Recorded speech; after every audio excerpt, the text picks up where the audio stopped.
অনন্ত চাওক সঁচাকৈয়ে অসমবাসীৰ বাবে এটা অত্যন্ত গৌৰৱৰ ক্ষণ হৈ পৰিব অহাকালিৰ দিনটো কাৰণ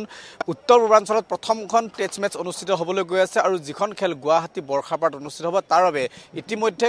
প্ৰতিটো দিশ খুব সূক্ষ্মভাৱে সকলোৱে ইয়াত ব্যৱস্থা গ্ৰহণ কৰিছে। ইতিমধ্যে আৰক্ষী প্ৰশাসনৰ লোকসকলক ইয়ালৈ আমন্ত্ৰণ জনোৱা হৈছে, তেওঁলোকক সকলোবোৰ দিহা পৰামৰ্শ ইতিমধ্যে প্ৰদান কৰা হৈছে। কেনেধৰণে গোটেই দিশবোৰ পৰিকল্পনা কৰা হ'ব সেই সম্পৰ্কে তেওঁলোকৰ সৈতে আলোচনা কৰা হৈছে। আৰু ইতিমধ্যে যিহেতু আজি ৰাতিপুৱাৰ ভাগত ভাৰতীয় দলটোৱে অনুশীলন কৰিছিল আৰু এই মুহূৰ্তত যদি মই অনুশীলনৰ কিছু দৃশ্যাংশ দেখুৱাওঁ তেতিয়াহ'লে দেখিব এয়া দক্ষিণ আফ্ৰিকাৰ দলটোৱে অনুশীলন আৰম্ভ কৰিছে। ইতিমধ্যে কলকাতাত যিখন খেল অনুষ্ঠিত হৈছিল, ইডেন গাৰ্ডেনত যিখন খেল অনুষ্ঠিত হৈছিল সেই খেলখনত ভাৰতৰ পৰাজয় হোৱাৰ পিছত আচলতে ভাৰতীয় দলটো নিজক কামবেক কৰিবৰ বাবে নতুন নতুন কৌশল ইতিমধ্যে তেওঁলোকে ৰচনা কৰিছে। সমান্তৰালকৈ শুভমন গিল, ভাৰতীয় টেষ্ট দলৰ অধিনায়ক শুভমন গিলৰ যিহেতু অসুস্থ হৈ আছে, তেখেতৰ ডিঙিৰ বিষ আৰু তাৰ ফলস্বৰূপে ইতিমধ্যে এতিয়ালৈকে তেওঁ ডক্তৰৰ নিৰীক্ষণত আছে আৰু হয়তো অহাকালি খেলখন তেখেতে নেখেলিব আৰু তাৰ পৰিৱৰ্তে ঋষভ পণ্টক ইতিমধ্যে অহাকালি খেলখনৰ বাবে দায়িত্ব দিয়া হৈছে, অধিনায়কৰ দায়িত্ব দিয়া হৈছে। আৰু ঋষভ পণ্টৰ বাবে আচলতে বৰ্ষাপাৰা ক্ৰিকেট ষ্টেডিয়ামখন অত্যন্ত গুৰুত্বপূৰ্ণ, তেখেতে এই কথা ইতিমধ্যে উল্লেখ কৰিছে কাৰণ এদিনীয়া খেলত ঋষভ পণ্টৰ ডেবিউ অভিষেক ঘটিছিল বৰ্ষাপাৰা ষ্টেডিয়ামত আৰু টেষ্ট মেচৰ যিখন অধিনায়ক হিচাপে তেখেতৰ অভিষেক, সেই অভিষেকো কিন্তু বৰ্ষাপাৰা ষ্টেডিয়ামতে হ'ব, সেই কথা তেখেতে ইতিমধ্যে সংবাদমেল যোগে প্ৰকাশ কৰিছে। আৰু তাৰ সমান্তৰালকৈ এই গুৱাহাটীত হ'বলগীয়া টেষ্ট মেচখনত আচলতে এটা নিয়মৰ সাল সলনি হ'ব কাৰণ যিহেতু অসম তথা উত্তৰ পূৰ্বাঞ্চলত সূৰ্যোদয় অতি সোনকালে হয়, সেইবাবে খেলসমূহ 9 বজাৰ পৰা আৰম্ভ হ'ব। যদিও ভাৰতীয় এভাৰেজ টাইম অনুসৰি টেষ্ট মেচসমূহ 9:30 পৰা আৰম্ভ হয় বিভিন্ন স্থানত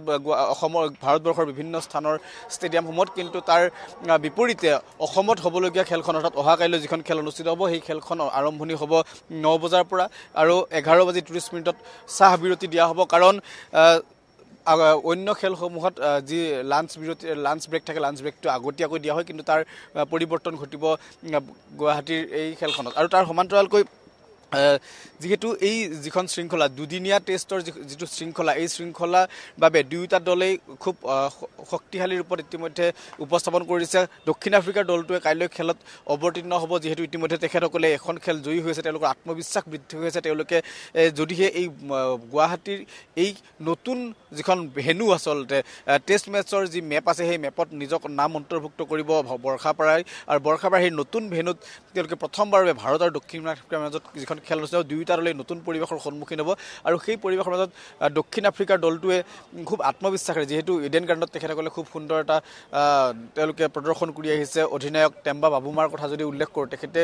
একমাত্ৰ কাৰণ ইডেন গাৰ্ডেনৰ খেলখন যদি আমি কিছু পৰিমাণে লক্ষ্য কৰি তেতিয়াহ'লে গোটেই ল' স্ক'ৰিং এখন খেল অনুষ্ঠিত হৈছিল, তাতে কেৱল মাত্ৰ টেম্বা বাবুমাৰ যি অৰ্ধশতক আছিল তাৰ বাহিৰে অন্য কোনো এগৰাকী খেলুৱৈ, দুয়োটা দলৰ ভিতৰত কোনো এগৰাকী খেলুৱৈ অৰ্ধশতক কৰিবলৈ সক্ষম হোৱা নাছিল। সকলো খেলুৱৈ আচলতে ল' স্ক'ৰিং এখন খেল অনুষ্ঠিত হৈছিল আৰু তাৰ ফলশ্ৰুতিত টেম্বা বাবুমাৰ নেতৃত্বত দক্ষিণ আফ্ৰিকাৰ দলটোৱে খুব সুন্দৰভাৱে এই যিখন খেল অহাকাইলৈৰ পৰা বৰ্ষাপাৰাত অনুষ্ঠিত হ'ব সেই খেলখনত তেওঁলোকে খেল প্ৰদৰ্শন কৰিব আগবাঢ়িব আৰু ভাৰতীয় দলটোৱে নিজক যাতে কামবেক কৰিব পাৰে, নিজৰ যাতে পুনৰ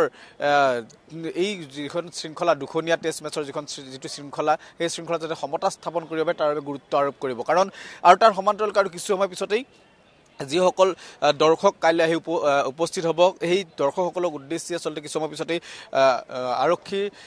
যান বাহন আৰক্ষী অধীক্ষকগৰাকীয়ে সংবাদমেল সম্বোধন কৰিব। তেখেতে গোটেই দৰ্শকসকলৰ বাবে কোনটো পথৰে কেনেধৰণে তেওঁলোকে অহা যোৱা কৰিব পাৰে, ক'ত তেওঁলোকে নিজৰ গাড়ীসমূহ পাৰ্কিং কৰিব পাৰিব, এই সকলোবোৰ কথা কিছু সময় পিছতেই তেওঁলোকে সংবাদমেলযোগে প্ৰকাশ কৰিব আৰু সেই কথা আমি দৰ্শকসকলৰ মাজলৈ লৈ যাম। কিন্তু এই মুহূৰ্তত আমি দেখুৱাইছোঁ বৰ্ষাপাৰাৰ ষ্টেডিয়ামৰ বাহিৰৰ দৃশ্যাংশ। আৰক্ষীসকলক ইয়াত মোতায়েন কৰিছে, তেওঁলোকক ইয়ালৈ আজি আমন্ত্ৰণ কৰি আনি গোটেই দিশসমূহৰ কথা তেওঁলোকৰ সৈতে আলোচনা কৰাইছে, কেনেধৰণে যাতে যিহেতু উত্তৰ পূৰ্বাঞ্চলৰ প্ৰথমখন টেষ্ট মেচ, কাৰণ 5 দিনীয়াকৈ চলিব এই খেল। আগতে পূৰ্বতে যিসমূহ খেল অনুষ্ঠিত হৈছিল সেইসমূহ এদিনীয়া খেল অনুষ্ঠিত হৈছিল বা T20 মেচ অনুষ্ঠিত হৈছিল, সেইসমূহ এটা দিনৰ তেওঁলোকে নিয়ন্ত্ৰণৰ মাজত ৰাখিব পাৰিছিল বা এটা দিনৰ নিয়ন্ত্ৰণ কৰিলেই সকলোবোৰ হৈ গৈছিল। কিন্তু এইবাৰ যিহেতু 5 দিনকৈ এই খেলখন চলিব বা টেষ্ট মেচখন চলিব, গতিকে 5 দিনৰ বাবে সকলোবোৰ তেওঁলোকৰ নিৰাপত্তাৰ কথা দিশ তেওঁলোকে নিৰীক্ষণ কৰিব লাগিব। গতিকে এই সকলোবোৰ দিশৰ প্ৰতি তেওঁলোকে ইতিমধ্যে আলোচনাত মিলিত হৈছে। বৰ্ষাপাৰাৰ যি আচলতে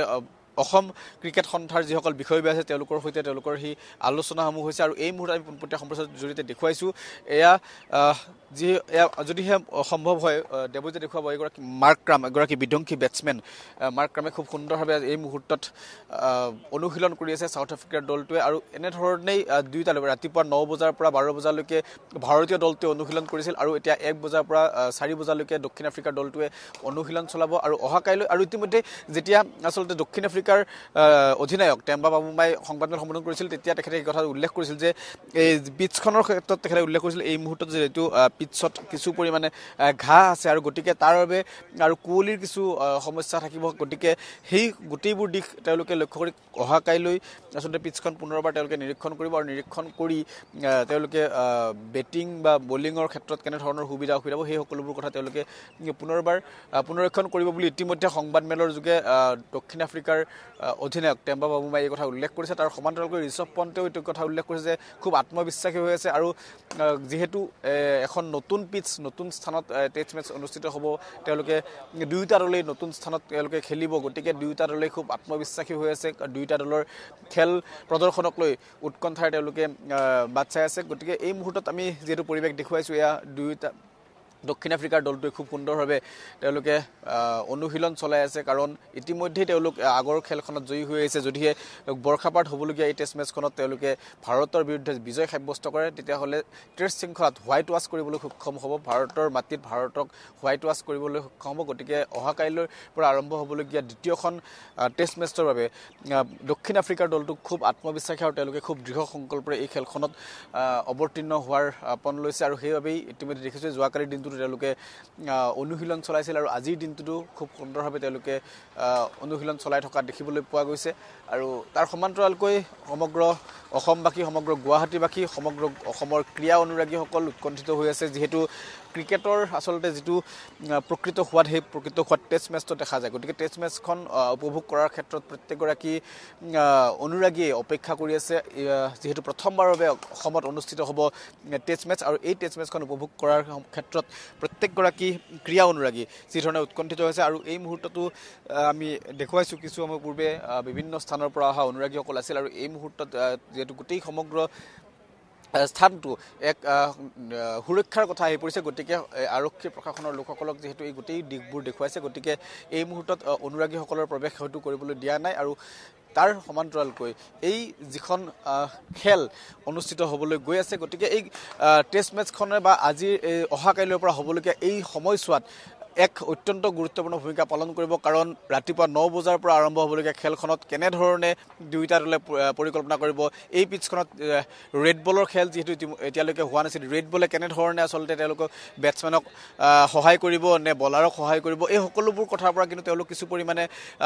অজ্ঞাত হৈ আছে যিধৰণে টেম্বা বাবুমাই ইতিমধ্যে উল্লেখ কৰিছে পিটছত কিছু পৰিমাণে ঘাঁহ আছে তাত নিয়ৰৰ কথা আছে গতিকে গোটেই কথাবোৰ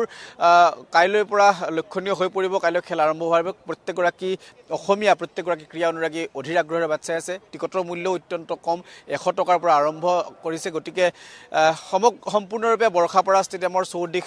সাজু হৈ উঠিছে সমান্তৰালকৈ অসমৰ ক্ৰীড়া অনুৰাগীসকলো সাজু হৈ থকা দেখিবলৈ উৎকণ্ঠিত হৈ থকা দেখিবলৈ পোৱা গৈছে অনন্ত